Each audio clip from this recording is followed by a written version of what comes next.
Hello and welcome to another What's New in Microsoft 365 and Teams, dated 24th of April to the 1st of May.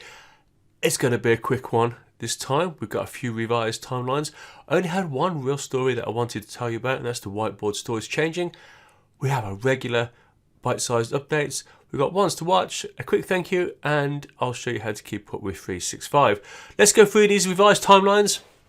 Now, if you're a regular watcher, you'll have seen these before. This is the designer in Word. So it's just making it a little bit easier for you to make the most of your Word documents.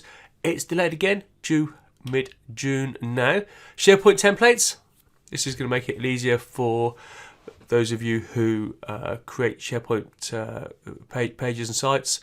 Quite a bit of work going to SharePoint lately. I seem to be having a few nice little updates coming through. This is looking at late May, early June now. Modern comments in June, delayed again. This is quite nice. If you look at this on the right hand side here, you can see this GIF that Microsoft provide.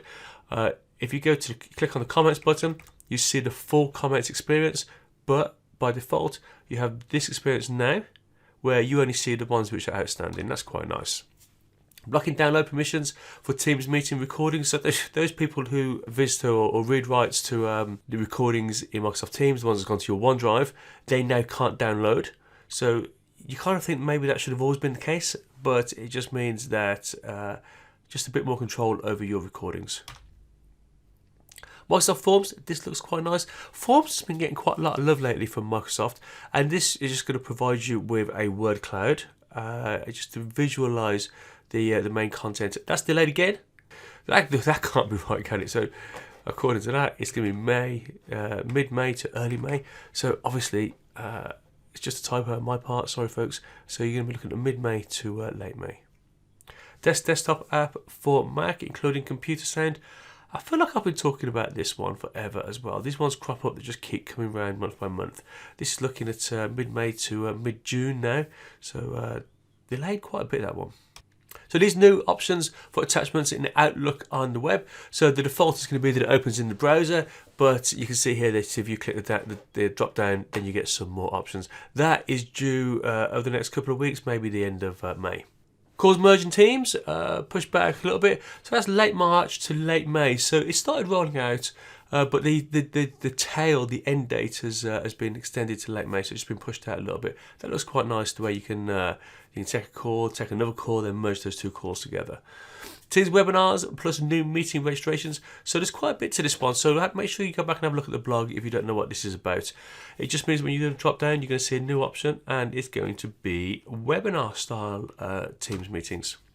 Revised in meeting share experience. So this is taking the share tray from the bottom up to the top right hand side and making the computer sound more prominent. Again, I've been talking about that one forever. What's going on with all these delays? So this is due apparently over the next couple of weeks. But guys, take that with a pinch of salt. I've been talking about that forever as well. This enhanced Teams calling. Now, you've heard me say in the past that the calling experience seems to have been the same for a long time. I think I started working with Teams just under 3.5 years ago, and I don't think that's changed at all. So this is quite a welcome change. Again, it's been promised for a long time, so take that with a pinch of salt, but it should be here this month. So this is one to watch. So I'll put it as one to watch because it's a nice little update, but it's just so far out. So let's start at the bottom. Penciled in for October 2021. Honestly, I'm starting to cringe when I say these dates. There's been so many delays lately, but let's just say 2021 for now. October 2021 for now. So the whiteboard's been rebuilt so it fits in better with 365. So you can do all the usual stuff that you do with Teams, but it's going to act just like a regular file. So it can live in your OneDrive if you've created it, if you're the creator of it, and you've just got all the usual sharing permissions. So instead of it being like having its own separate little system of doing things, it's just like any other file in 365, and your organization can apply the regular management content features to it. So look out for that. I think that'll be quite nice. It just brings it in a bit more to 365, whereas at the moment it's just kind of on the side a bit, isn't it? So looking forward to that, but that's way out. Okay, some bite-sized updates. Access to your offline files in Microsoft Teams on an Android device. Look out for that over the next couple of weeks in the in the Google Play Store. Outlook on the web, sending from proxy address. So it might be that, I don't know, in your organization you look after the XYZ project at your organization and an ABC project, and you just need a contact, like a central, you want that to go into a separate email address. So your organization can set up a separate email box for you, and then you can send from that email address. When they reply, it goes into that separate address. So those proxy addresses are coming very soon. The grid view is getting some keyboard updates. So there's quite a few little touches there for Microsoft Lists. And if you're a list user, check out the blog, because I've just put a few more comments. All these bite-sized updates, folks.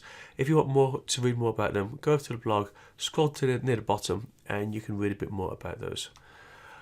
One to watch. So this Microsoft Teams, this is interesting, guys.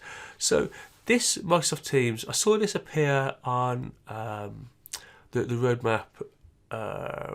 So what we're talking about 4 days ago. So pairing a channel and corresponding SharePoint folder name. So it just means that when you change a Teams channel name, the corresponding SharePoint folder behind the scenes will also be renamed to reflect that new name. Now, those of you who listened last week, you'll see that I shared this tweet on the right hand side that a couple of weeks ago Microsoft announced a fix to the problem of when you change a channel name. It wasn't updating the corresponding SharePoint folder, and I honestly, straight up, I don't know whether these are the same thing, but it's like they've done a fix and then it's appeared on the roadmap as a new feature. So it's this guy out on the right, this is Jimmy Hang. He knows his stuff. In fact, he was the first person I saw to tweet this, and I contacted him on Twitter to ask him whether this is the same thing or different. He said, honestly, I don't know. He just couldn't tell whether there were separate features or whether it's something new or they're just trotting it out as a new feature because they fixed it. But interesting, either way, right? It almost doesn't matter, does it? I thought it was an interesting little curiosity, but it doesn't matter. It just means that your SharePoint folders that relate to your teams are going to keep the same name. Okay, so PowerPoint modern comments for enterprise. So when I say for enterprise, I just mean when you're using PowerPoint at work. So it just means that you can get the modern comments, a bit like what I showed you earlier when I was telling you the feature for the modern comments for Word. Are late, just the way the comments work there, and the way you can mention people in a much nicer experience at mentioning people. Look out for that in June. Okay, folks, we're about done. Actually, a real quick one this week. Let me just, instead of just reading this screen out to you like I do every week, why don't we just hop over and have a look at what those pages look like. Okay, for those of you who like Facebook, you can see we've got a Facebook page there, and if I just scroll down a little bit, you can see the updates pop up on the right hand side, and you can engage with the updates there. Maybe you like Twitter. You can see here we've got regular tweets going out about new features, and I reshare stuff that I think looks quite useful to you. Over on YouTube, you can see here we've got the updates, and you can see we have other things like friend Kirsty Brown. She's great at just making the most of applications and Windows. We've got some hints and tips there. We've got some reviews, so check out the YouTube channel. Make sure you subscribe and click on the bell. If you want to hook up professionally, you can see that I'm over on LinkedIn under Mark Thompson Trainer. Maybe you like these updates as podcasts. So whatever your podcast player is, look up Super Simple 365 and you'll be able to subscribe to the podcast. And finally, over on the website, you can see here we've got much more detail here. Let me just go down to the bite size. You can see there that the bite size has got quite a bit more details. Hop over there and have a read of that if you prefer. Okay, folks, we're done nice and quick this week. Maybe there'll be a bit more next week for us. It kind of goes in waves, doesn't it? So, folks, we're done. Catch you next week. Thanks for listening and for watching.